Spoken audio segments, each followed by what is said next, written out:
يا أيها الناس اعبدوا ربكم الذي خلقكم من نفس واحدة وخلق منها زوجها وبث منهما رجالا كثيرا ونساء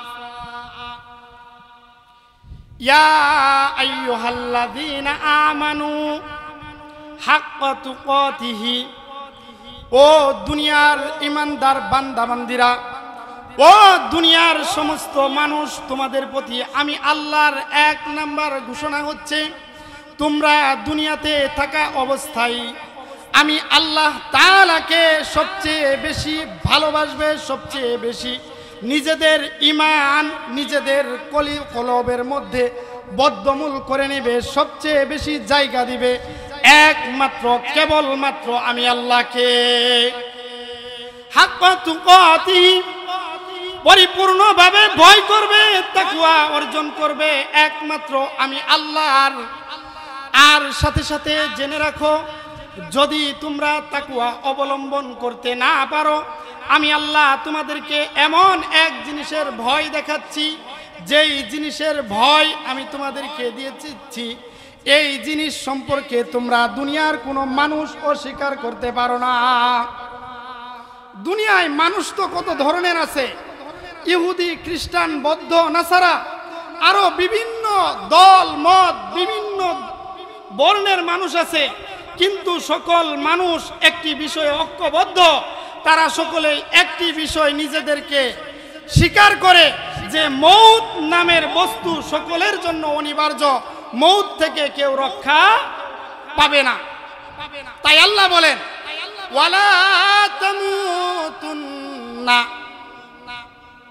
তোমরা মৃত্যুবরণ করিও না, দুনিয়া থেকে তোমরা আসিও না, যেই পর্যন্ত তোমরা কামেল মুমিন না হও, কামেল পরিপূর্ণ ইমানদার মুমিন না হও। ইমানদার মুমিনের জন্যই খুশখবরি, ইমানদার মুমিন ছাড়া দুনিয়াতে যত দলমত আর যত পথের মানুষ আছে, যদিও আমাদের চোখে দেখতে মনে হয় হাজার কোটি টাকার মালিক, লক্ষ লক্ষ টাকা তার আয় ব্যয় হিসাব হয়, এই মানুষটাই মনে হয় জ্ঞানী, কিন্তু আল্লাহর ভাষায় আল্লাহ বলেন না না, এই মানুষের দাম নাই, ওই পরিমাণ দাম নাই যেই পরিমাণ চতুষ্পদ জন্তুর দাম আছে। বালহুম আদল, বরঞ্চ তার চেয়েও বড় নিকৃষ্ট। ওই মানুষটার কোনো দাম নাই আল্লাহর কাছে, নবীর কাছে, কোরআনের ভাষায় তার কোনো দাম নাই। সেজন্য আমাদেরকে সর্বপ্রথম যে কাজটি করতে হবে সেটি কি? ইমানদার হতে হবে। কি হতে হবে? কথা বলেন, কি হতে হবে? ইমানদার হতে হবে, কামেল ইমানদার হতে হবে। শুধু ইমানদার হইলেই চলবে না। আল্লাহ তাআলা কুরআনে হাকিমের মধ্যে বলেন, ইয়া আইয়ুহাল্লাযীনা আমানু দুখুলু ফিস সিলমি কাফা, ও দুনিয়ার ইমানদার, তোমরা যারা লা ইলাহা ইল্লাল্লাহ স্বীকার করেছো, তোমাদের প্রতি আমি আল্লাহর ঘোষণা হচ্ছে, হাক্কা তুকাতিহি, পরিপূর্ণভাবে ভয় করো এবং পরিপূর্ণভাবে ইসলামের মধ্যে প্রবেশ করো। ইসলামের মধ্যে পরিপূর্ণ প্রবেশ করা ব্যতীত একটু ইসলামে ঢুকবা আর একটু ঢুকবা না, ইসলামের এক বিষয় তুমি মানবা আরেক বিষয় মানবা না, হবে না, হবে না। তুমি কামেল মুমিন আর মুসলমান হতে পারবা না। আমার পূর্বের বক্তা বলে গিয়েছে, যারা মনে করে রাজনীতি শুধুমাত্র দুনিয়ার ক্ষেত্রে আছে, শুধুমাত্র জাগতিক শিক্ষার মধ্যে আছে, তারা আসলেই ভুলের মধ্যে আছে। রাজনীতি করেছেন আল্লাহর রাসূল সাল্লাল্লাহু আলাইহি ওয়াসাল্লাম, রাজনীতি করেছেন স্বয়ং আল্লাহর নবীর সাহাবী হযরতে উমর, আবু বকর, আরো যত সাহাবী আছেন তারা করেছেন, যত তাবেঈ ছিলেন তারা করেছেন, তাবেঈ ছিলেন তারা করেছেন। যুগ যুগ ধরে সমস্ত উলামায়ে কেরামের উপর দায়িত্ব হচ্ছে তারা রাজনীতি করবে। কোরআনের রাজনীতি দুনিয়াতে শাসন ব্যবস্থা কায়েম করবে, কুরআনের শাসন ব্যবস্থা, দুনিয়াতে হুকুমত চলবে, একমাত্র হুকুমত চলবে কার? চিল্লায় বলেন কার? যে হুজুররা গীবত করে, হুজুররা রাজনীতি করে, আসলেই তার বুঝার মধ্যে ভুল আছে। গীবত কত প্রকার, কি ও কেন, আমার বক্তব্য এখন এটা নয়। যদি বুঝতে মনে চায় কাছে এসেন, ইনশাআল্লাহ আপনাদের পিঠে হাত বুলিয়ে বলে দেব গীবত কাকে বলে, কি ও কেন, কত প্রকার ও কে কি, আমি সেদিকে যেতে চাচ্ছি না।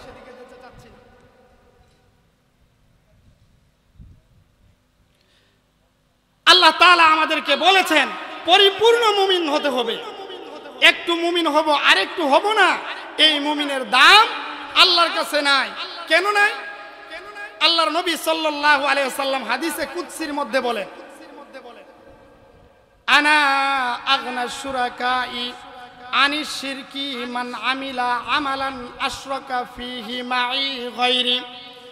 আল্লাহ তাআলা হাদিসে কুদসির মধ্যে আল্লাহর নবীর জবানের মাধ্যমে জানিয়ে দেন, নবী দুনিয়ার মানুষদেরকে আপনি জানিয়ে দেন, আনা আগনা শুরাকাই আনিশ শিরকি, আমি আল্লাহ সমস্ত প্রকারের অংশীদারিত্ব থেকে মুক্ত।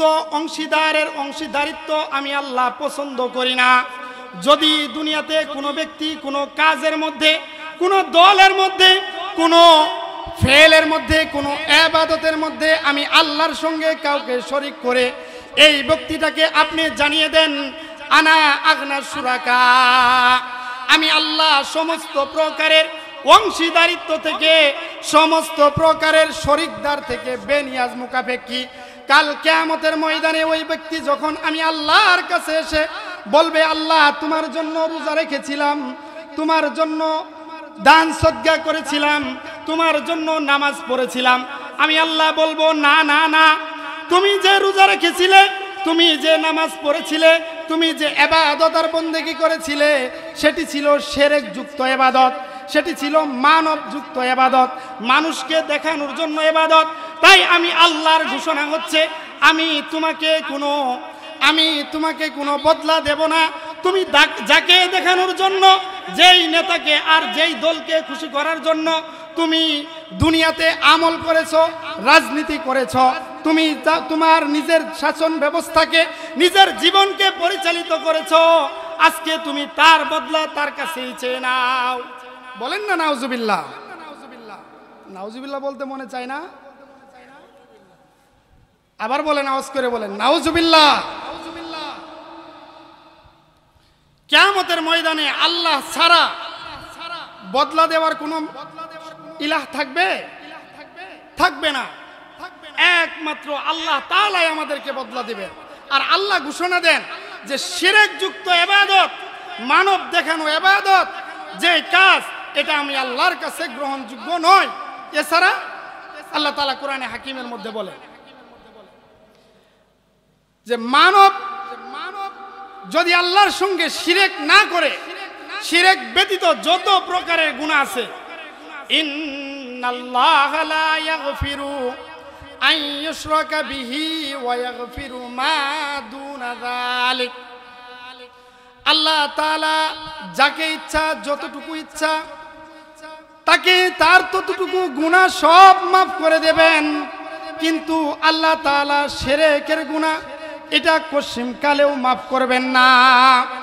আল্লাহ তাআলা শিরকের গুনাহকে মাফ করবেন না। শিরক ব্যতীত চুরি করেছো, জিনা করেছো, আরো যত দুনিয়াতে পাপাচার আর অত্যাচার করেছো, আমি আল্লাহর ইচ্ছা তোমাকে চাইলে মাফ করে দেব। কিন্তু আমি আল্লাহর ওপেন ঘোষণা হচ্ছে তোমাকে শিরকের গুনাহ মাফ করা হবে না।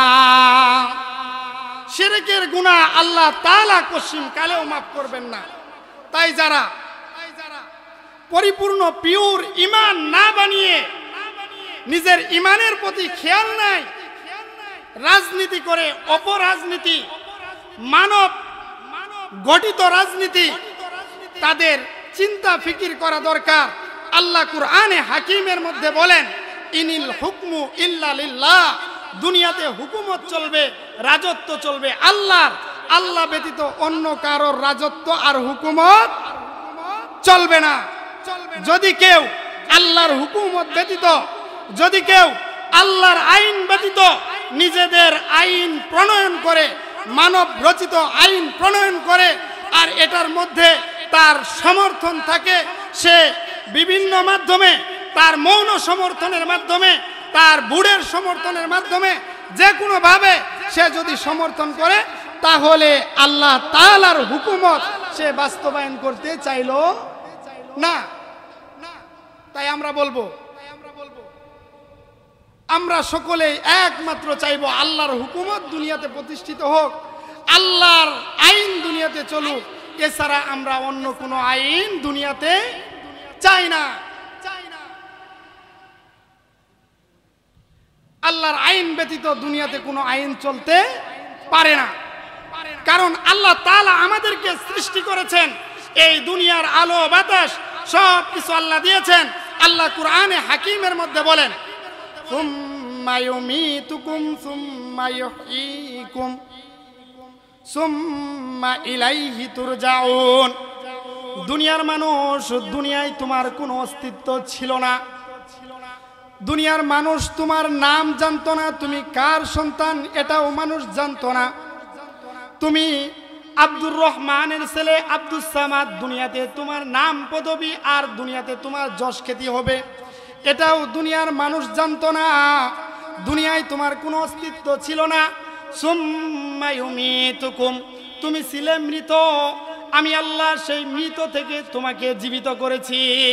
সুম্মা ইউহয়ীকুম সুম্মা ইউমীতুকুম, তুমি দুনিয়াতে চলছো, দুনিয়াতে আমি আল্লাহর ঈমান, আমি আল্লাহর হুকুম, আমি আল্লাহর শাসন ব্যবস্থা কায়েম করো আর না করো, দুনিয়াতে তোমার জীবন তুমি যতটুকুই পরিচালিত করো, কিন্তু মনে রাখো সুম্মা ইউমীতুকুম, তোমাকে মউত ধরবে, অনিবার্য তোমার মধ্যে মউত চলে আসবে,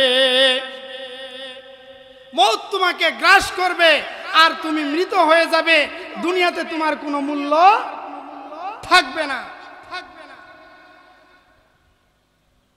তাই তো আল্লাহ তাআলা বলেন, ওয়া'বুদুল্লাহ ওয়ালা তুশরিকু বিহি শাইআন ওয়া বিল ওয়ালিদাইনি ইহসানা।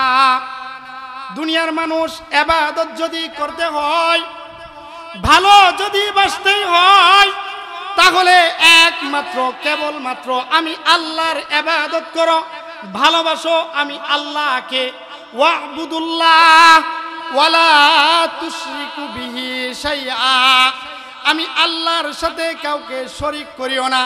যদি আমি আল্লাহর সঙ্গে শরীক করো, তাহলে তোমার দুনিয়াও বরবাদ হয়ে যাবে, দুনিয়াতেও তুমি শেষ হয়ে যাবে। যদিও মনে হবে দুনিয়ায় তোমার কিছু অল্প সময় সুখ হচ্ছে আর শান্তি হচ্ছে, কিন্তু আখিরাতে তোমার কোনো বদলা থাকবে না। তাই একমাত্র ভালোবাসবা আমি আল্লাহকে, ইবাদত করবা আমি আল্লাহকে, খুশি করার জন্য অন্য কাউকে নয়। সাথে সাথে আল্লাহ তাআলা আমাদেরকে দুনিয়াতে পাঠিয়েছেন, এখন দুনিয়াতে আসি, বাহ্যিকভাবে দুনিয়াতে যেভাবে আমাদেরকে আল্লাহ রেখেছেন, ঠিক তেমনি ভাবে দুনিয়ার মানুষের মধ্যে আল্লাহ আমাদেরকে যাদের মাধ্যমে দুনিয়াতে এনেছেন, তাদের কথাও আল্লাহ এই আয়াতের মধ্যে বলে দিয়েছেন, ওয়াবিল ওয়ালিদাইনি ইহসানা। দুনিয়ার মানুষ সর্বপ্রথম মানুষ হও, তোমার রবকে চিনো, তোমার আল্লাহকে চিনো, আমি আল্লাহর ইবাদত করো। সাথে সাথে আমি আল্লাহ যেমনি ভাবে তোমাদেরকে দুনিয়াতে পাঠিয়েছি, ঠিক তেমনি ভাবে তোমার মা বাবা তোমাকে দুনিয়াতে আসার জন্য, অস্তিত্বের জন্য তারা মাধ্যম হয়েছে। তোমার মা বাবার মাধ্যমে তুমি দুনিয়াতে এসেছো। দুনিয়াতে আসার পর তুমি ছিলে জয়ীব, দুর্বল, তুমি খাইতে পারতা না, তুমি ঘুমাইতে পারতা না, তুমি শুধু আওয়াজ করে কিছু বলতে পারতা না, কান্না করতা। তোমাকে ওই সময় যারা সহযোগিতা করেছে তারা হচ্ছে তোমার মা বাবা। তাই আল্লাহ বলেন, আমি আল্লাহর হুকুম মানার সাথে সাথে তোমার মা বাবার সঙ্গে সদ্ব্যবহার করো। ওয়াবিল ওয়ালিদাইনি ইহসানা, দুনিয়াতে তোমার মা বাবার হক আদায় করো। মা বাবার হক কি? وَقَضَى رَبُّكَ أَلَّا تَعْبُدُوا إِلَّا, আল্লাহ তাআলা বলেন আমি আল্লাহর ঘোষণা হচ্ছে তোমার মা বাবা যদি কেউ একজন জীবিত থাকে, বৃদ্ধ অবস্থায় হয়, তুমি তোমার মা বাবার সেবা করতে গিয়ে, যত্ন করতে গিয়ে শব্দটাও বলিও না। মা বাবার সেবা করো, যত্ন করো। কেন? আল্লাহর পরেই আমার অস্তিত্বে আসার জন্য যারা মাধ্যম বনেছে তারাই হচ্ছে আমার মা বাবা। আমার মা বাবার কদর করতে হবে। আল্লাহর নবী সাল্লাল্লাহু আলাইহি সাল্লাম বলেন, রাজার রব্বি ফি রাজাল ওয়ালিদি ওয়া সাখতুর রব্বি ফি সাখতুল ওয়ালিদি। দুনিয়ার মানুষ আল্লাহরে খুশি করতে চাও, আল্লাহ তাআলার রেজামন্দি চাও, তোমার মা বাবারে খুশি করো। তোমার মা বাবাকে যদি খুশি করো আল্লাহ খুশি হয়ে যাবে। ওয়া সাখতুর রব্বি ফি সাখতুল ওয়ালিদি, আর যদি তুমি তোমার মা বাবাকে খুশি না করো, যদি তাদেরকে তুমি দেখভাল না করো, তাহলে জেনে রাখো আল্লাহ তাআলা তোমার উপর নারাজ হয়ে যাবে। আল্লাহর নবীর কাছে জিজ্ঞাসা করেন, আল্লাহর নবী, দুনিয়ায় তো শত শত মানুষ, দুনিয়ায় তো কত মানুষ, তন্মধ্যে আমার উত্তম ব্যবহার পাওয়ার জন্য যোগ্য কে? আল্লাহর নবী বলেন তোমার মা। তারপরে কে? তোমার মা। তারপরে কে? তোমার মা। আল্লাহর নবী তিনবার বললেন তোমার মা। যে তোমার মা তোমার চেয়ে, তোমার কাছে সবচেয়ে উত্তম ব্যবহার পাওয়ার জন্য যোগ্য। তাই আমি বলবো আমাদের যাদের মা বাবা জীবিত আছে, এখনো আমাদের সময় আছে যে তাদের কাছে গিয়ে আমরা ক্ষমা চেয়ে তাদের সঙ্গে সুন্দর আচরণ শুরু করে দিই। কেন? ওয়াসাইনাল ইনসানা বিওয়ালিদাইহি হামালাতুহু উম্মুহু ওয়াহনান আলা ওয়াহনিন ওয়া ফিসালুহু ফি। আল্লাহ তাআলা কুরআনে হাকিমের মধ্যে বলেন, আমি আল্লাহর ওয়াসিয়ত হচ্ছে, আমি আল্লাহর ঘোষণা হচ্ছে যে তোমরা তোমার মা বাবার সঙ্গে সদ্ব্যবহার করো। কেন? তোমাকে দুনিয়ায় আসার মাধ্যমে, দুনিয়াতে আনার জন্য সবচেয়ে যেই ব্যক্তিটা বেশি কষ্ট স্বীকার করেছে, সবচেয়ে বেশি যেই ব্যক্তিটা ত্যাগ স্বীকার করেছে, সেই ব্যক্তিটা হচ্ছে তোমার মা। হামালাতুহু উম্মুহু, তোমাকে তোমার মা পেটে ধারণ করেছে, 9 মাস 10 মাস 10 দিন তোমাকে পেটে রেখেছে। তোমাকে পেটে রাখার কারণে ভালোভাবে ঘুমাইতে পারে নাই, ভালোভাবে খাইতে পারে নাই, ভালো খানা ভালো লাগে নাই, স্বাভাবিক চলাফেরা তার ছিল না। তোমাকে দুনিয়াতে আনতে গিয়ে যার সবচেয়ে বেশি কষ্ট হয়েছে সেটি হচ্ছে তোমার মা।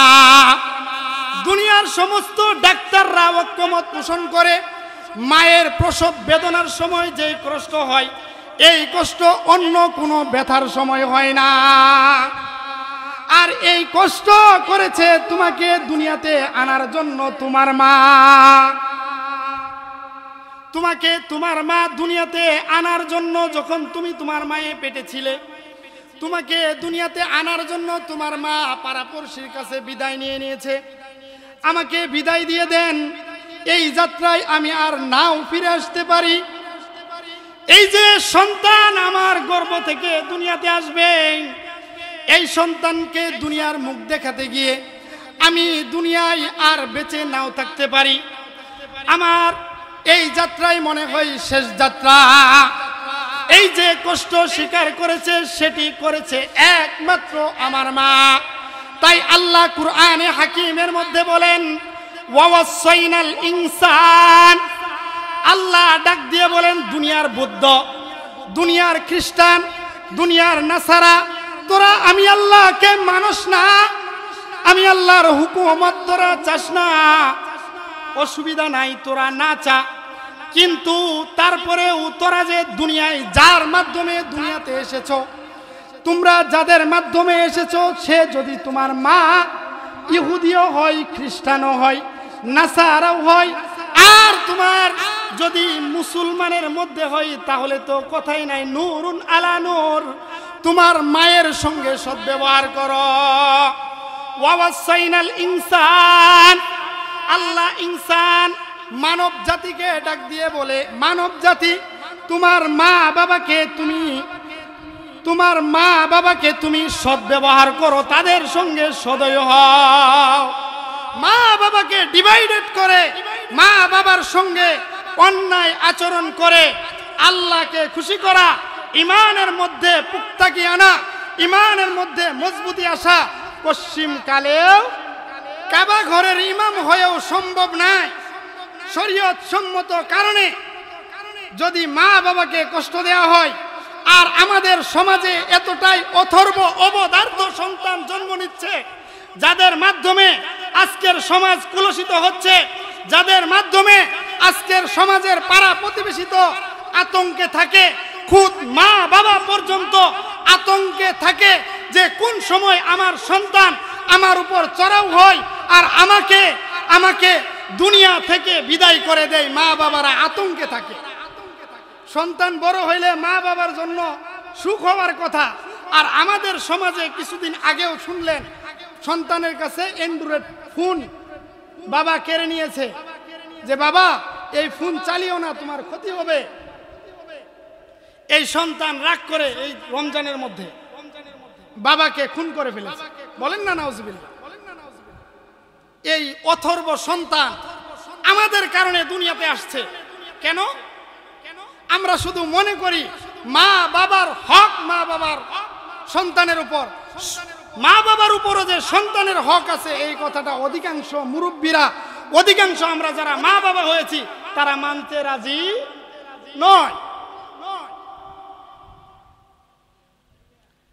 আল্লাহর নবী সাল্লাল্লাহু আলাইহি ওয়াসাল্লাম বলেন, যেমনি ভাবে সন্তানের হক হচ্ছে মা বাবাকে আদর যত্ন আর সুন্দর ব্যবহার করা, ঠিক তেমনি ভাবে মা বাবারও কিছু হক আছে, কিছু পাওনা আছে, কিছু সন্তানের কর্তব্য আছে। যেই কর্তব্যগুলো সন্তানের জন্য মা বাবাকে করতে হবে, মা বাবা যদি না করে তাহলে এই সন্তান সুসন্তান হবে না। এই সন্তানের মাধ্যমে দুনিয়াতে সমাজ সুন্দর হবে না, দুনিয়াতে শান্তি শৃঙ্খলা আসবে না। আল্লাহর নবী সাল্লাল্লাহু আলাইহি ওয়াসাল্লাম বলেন, মান উলিদা লাহু ওয়ালাদুন ফালইউহসিন ইসমুহু ওয়া আদাবাহু ফাইযা বালাগা ফালইউযাওয়িজুহু ফাইন বালাগা ওয়া লাম ইউযাওয়িজুহু ফাআসাবা ইসমান। দুনিয়াতে মা বাবারা জেনে রাখো, যখনই তোমার কোনো সন্তান ভূমিষ্ঠ হয়, দুনিয়াতে আসে, তখনই তোমার হক আর কর্তব্য হচ্ছে তুমি তোমার সন্তানের সুন্দর একটা নাম রাখো। মান উলিদা লাহু ওয়ালাদুন ফালইউহসিন ইসমুহু। দুনিয়াতে ইসলাম শরীয়ত সম্মত সুন্দর একটা নাম রাখো। কিন্তু আমাদের সমাজের মা বাবারা সন্তান হওয়ার পরে সেলফি আর ছবি উঠাতে ব্যস্ত থাকে। মামা হলাম, খালু হলাম, বাবা হলাম, আর এমুক তিমুক হলাম, এক ব্যস্ততায় সময় কাটিয়ে দেয়। এই সন্তানের জন্য যে করণীয় কি, এই সন্তানের জন্য ডান কানে আজান দেওয়া, বাম কানে আকামত দেওয়া, এবং এই সন্তানের ইসলাম শরীয়ত সম্মত একটা নাম রাখা, সুন্নতি আকিকা করা, এই কথাগুলো আমাদের মা বাবারা মানতে চায় না, বুঝতে চায় না। আমাদের মা বাবারা সেদিকে খেয়ালই রাখে না। আল্লাহর নবী সাল্লাল্লাহু আলাইহি ওয়াসাল্লাম বলেন, শুধু তাই নয়, এই সন্তান যখন বুঝতে শিখবে, যখনই সে বুঝতে শিখে, তাকে শিষ্টাচার শিক্ষা দাও, তাকে শিষ্টাচার উত্তম আখলাক শিক্ষা দাও। বলো এটা তোমার বাবা, তার সঙ্গে তোমার সুন্দর আচরণ করতে হবে। এটা তোমার আঙ্কেল চাচা, তার সঙ্গেও সুন্দর আচরণ করতে হবে। এভাবে শিক্ষাঙ্গন হচ্ছে মায়ের কুল।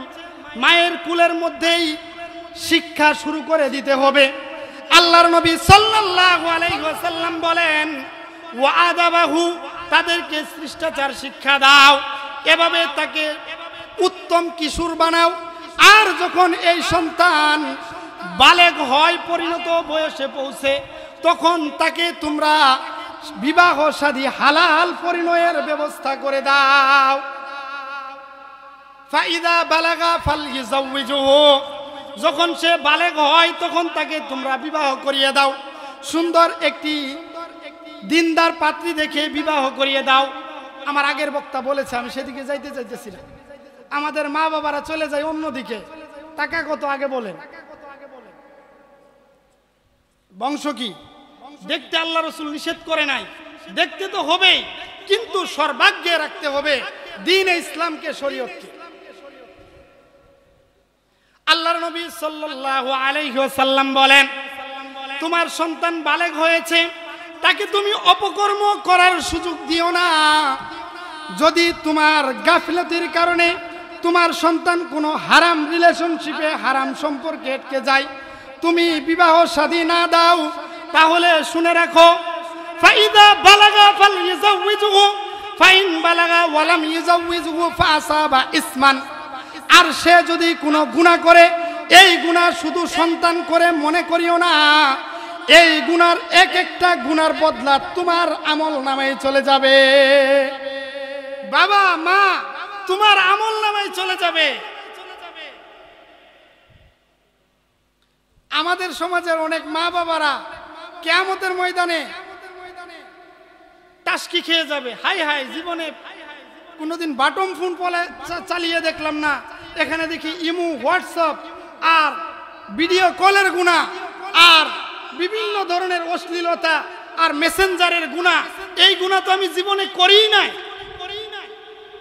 কিন্তু তখন তাকে শুনিয়ে দেওয়া হবে, তোমার ঘরে যুবতী সন্তান ছিল, যুবক ছেলে ছিল, তাকে তুমি হালাল ব্যবস্থা করে দাওনি, যে কারণে সে হারাম কাজ করেছে, হারাম পরিণয়ে যুক্ত হয়েছে, সেজন্য আজ তোমার আমল নামায়ও এই গুনাহগুলো চলে এসেছে। বলেন না নাউজুবিল্লাহ। সেজন্য আমাদের মা বাবাদেরকে সচেতন হতে হবে যে এই গুনার কাজ সন্তানকে করতে দেব না।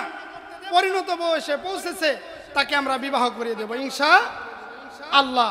রিজিকের মালিক কে? কথা বলেন, কে? রিজিকের মালিক আল্লাহ, রিজিকের ব্যবস্থা করবেন আল্লাহ। ভয় পাচ্ছি আমি, বিবাহ করালে খাবে কি, সন্তান করবে কি, এই ভয় আমাদেরকে আল্লাহ দেয় না। আল্লাহ কোরআনে হাকিমের মধ্যে বলে, ওয়ানকিহুল আইয়ামা মিনকুম ওয়াস-সালিহিনা মিন ইবাদিকুম। আল্লাহ তাআলা ঘোষণা দিয়ে বলেন, ওয়ানকিহুল আইয়ামা মিনকুম, তোমাদের মধ্যে যারা স্বাবলম্বী, যারা প্রাপ্তবয়স্ক, তোমরা তাদেরকে বিবাহ করিয়ে দাও। খাওয়ার রিজিকের চিন্তা তোমাকে করতে হবে না, রিজিকের ব্যবস্থা তো করব আমি আল্লাহ। আনা রাজ্জাক, আল্লাহ রিজিক দেন, তাই তোমাদের দায়িত্ব তোমরা পালন করো। হালাল ব্যবস্থা তাকে করিয়ে দাও। তোমরা যদি হালাল ব্যবস্থা তাকে না করাও, সে হারাম কাজের মধ্যে লিপ্ত হয়ে যাবে, আর এই গুনাহগুলো আমাদের মধ্যে চলে আসবে। তাই আমি সকলের প্রতি উদারত আহ্বান জানাবো, আমাদের ঘরে পরিণত সন্তান থাকলে তাদেরকে আমরা হালাল পরিণয় করিয়ে দেব। আল্লাহ প্রথমে বলেছেন ওয়াবুদুল্লাহ, আল্লাহর ইবাদত করা। দ্বিতীয়তে বলেছেন ওয়াবিল ওয়ালিদাইনি ইহসানা। আরো বিভিন্ন কথা আল্লাহ তাআলা বলেছেন সমাজ সুন্দর হওয়ার জন্য, প্রতিবেশীর সঙ্গে সুন্দর ব্যবহার করার জন্য যেই জিনিসগুলো প্রয়োজন, সেগুলো আমরা না জানার কারণে আমাদের নিজেদের মধ্যে ক্ষতি হচ্ছে, আমাদের সন্তানরা সুসন্তান হচ্ছে না, নিজেদের ঘরের মধ্যে অশ্লীলতা চালু হয়ে গেছে, যেই কারণে আমি নিজেও অতিষ্ঠ, আমার পাড়া প্রতিবেশী অতিষ্ঠ, সকলেই আমরা অতিষ্ঠ।